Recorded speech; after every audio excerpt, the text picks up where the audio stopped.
तो भाई आखिर एफएसडीएल ने ऑल इंडिया फुटबॉल फेडरेशन को आसमान से वापस जमीन पे लाके पटक दिया है।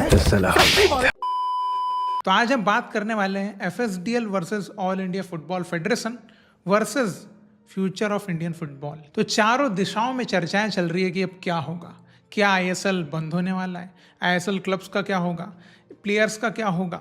मतलब पूरी जो बोट है वो डगमगा रही है बीच समंदर में आके। तो जैसा कि मास्टर राइट एग्रीमेंट जो है वो 2010 में साइन हुआ था और 2025 में वो एंड होना था 15 साल की डील। अब देखिए, सबसे पहले तो ऑल इंडिया फुटबॉल फेडरेशन की सबसे बड़ी गलती क्या है मैं आपको बताता हूँ कि इतना लेट डिस्कशन ही चालू कर रहे हैं। मतलब आपका लीग का सीजन भी खत्म होने वाला है, सब कुछ एंड होने वाला है, अब जाके आप डिस्कशन चालू कर रहे हैं कि हमारे का फ्यूचर है क्या रिन्यू करेंगे आप।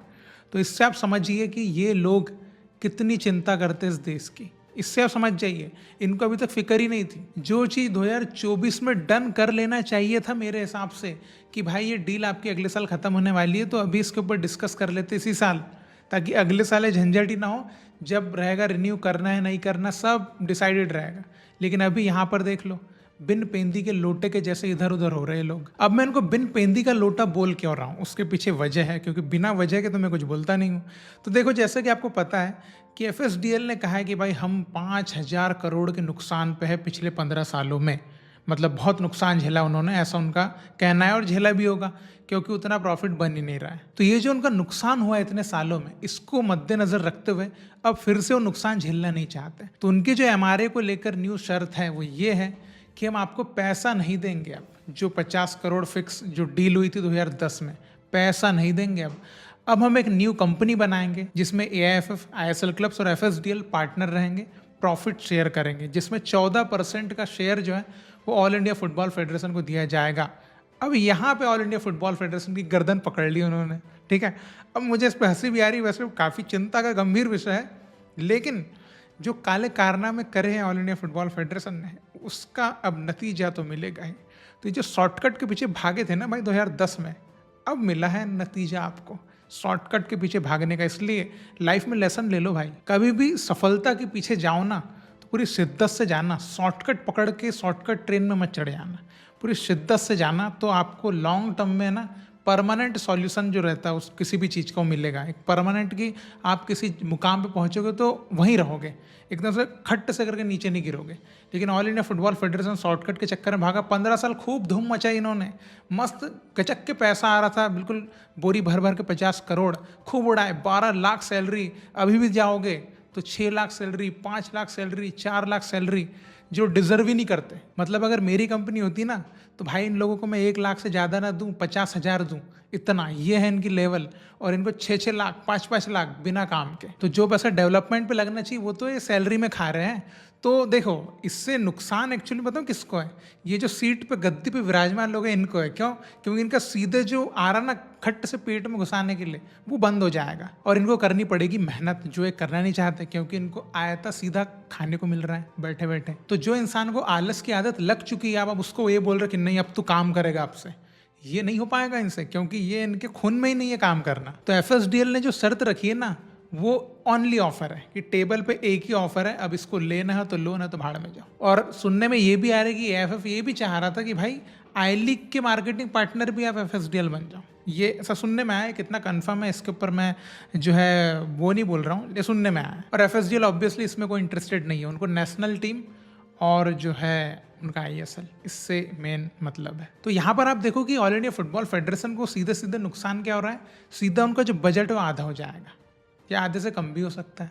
तो बजट इनका पूरा चला जाएगा। तो ये जो बोल रहे थे कि हम ये लाएंगे वो लाएंगे, ये करेंगे वो करेंगे, ये एक्चुअली में कुछ कर ही नहीं पाएंगे, क्योंकि पैसे है इनके पास, और इनके पास काबिलियत ये नहीं है कि ये मार्केट से पैसा लेके आ नहीं पाएंगे। उसके लिए अच्छे लोग लेके आना पड़ेगा। तो ऑल इंडिया फुटबॉल फेडरेशन का पूरा रिफॉर्म करना पड़ेगा। बिकॉज अभी जो वहाँ पे है ना, मैं दावे से कह सकता हूँ पैसा उठा के ला ही नहीं सकते, बाजार से नहीं ला सकते भाई। तो अभी ऑल इंडिया फुटबॉल फेडरेशन जो है लटक गई है, ठीक है, क्योंकि वो कुछ ऑफर कर नहीं सकते और एक ही ऑफर एफएसडीएल के साइड से। और इन केस मान के चलो कोई एक ऐसा नेगोशिएशन भी होता है कि नहीं हमको कुछ थोड़ा बहुत पैसा दो, तो भाई थोड़ा बहुत पैसा क्या 20-30 करोड़ चाहिए आपको, 20-30 करोड़ में क्या उखाड़ लोगे आप? तो वो भी एक तरीके से लॉस है, क्योंकि आपकी सैलरी में से तो कट करोगे नहीं आप कहाँ कट करोगे? आप टूर्नामेंट्स पे कट करोगे। इतने सारे जो है ना यूथ टूर्नामेंट्स हो गया, IWL हो गया, आई लीग हो गया, इन सब पे आप पैसा कम कर दोगे। आपकी सैलरी से कम नहीं होना चाहिए, क्योंकि ये तो आपका वो तो आपका भैया जन्मसिद्ध अधिकार है। अब देखिए यहाँ पर बहुत सारी चीज़ें निकल के आ रही है। एक तो ये कि कई जो ओपिनियंस ये है कि भाई FSDL के साथ बिल्कुल रिश्ते ही ख़त्म कर दो अगर ज़्यादा ही है तो। अब इसमें लेकिन दो बातें निकल के आएगी। एक ये है कि जो इतनी सैलरीज आ रही है प्लेयर्स की और इतना जो वो सब निपट जाएगा भाई, ठीक है। मे भी हो सकता है कई ISL क्लब्स जो फ्रेंचाइजी के लिए ही थे वो भी बंद हो सकते हैं, ठीक है। तो कई प्लेयर्स जो अच्छा खासा कमा रहे हैं बिल्कुल गोनी भर के, वो सैलरी एकदम से धड़ाम से नीचे आ सकती। एक तो ये। अब इसमें एक और चीज़ है, या तो उतना ही लेवल को कि दूसरे बंदे को यहाँ पर मार्केटिंग पार्टनर बना लो, वो भी बिल्कुल अभी नामुमकिन जैसा है, क्योंकि ऐसा कोई फेस है ही नहीं। और एक चीज़ ये है कि सच में आप में दम है, अगर है इतनी हिम्मत है इतना साहस, तो आप ये कॉन्ट्रैक्ट जो डील है कुछ भी ये करो अपने दम पे कि भाई हाँ ठीक है, कोई रिन्यू नहीं कर रहा है, अब हम जो है ग्राउंड लेवल से मेहनत करेंगे, बिल्कुल जो है ना मजदूरी करेंगे और जो है बनाएंगे आई लीग 2, आई लीग 3, IWL 2, यूथ लीग, पूरा फोकस करके एकदम जापान जैसा इकोसिस्टम क्रिएट करेंगे। लगते हैं 25 साल तो लगने दो। अगर इतना दम है तो ये करके दिखा दो। ये अगर कर दिया ना भाई तो इंडियन फुटबॉल को 25 साल में बुलंदियों पे पहुंचा दोगे, लेकिन इतनी हिम्मत है नहीं, मुझे पता है इतनी हिम्मत तो नहीं है बाबूजी।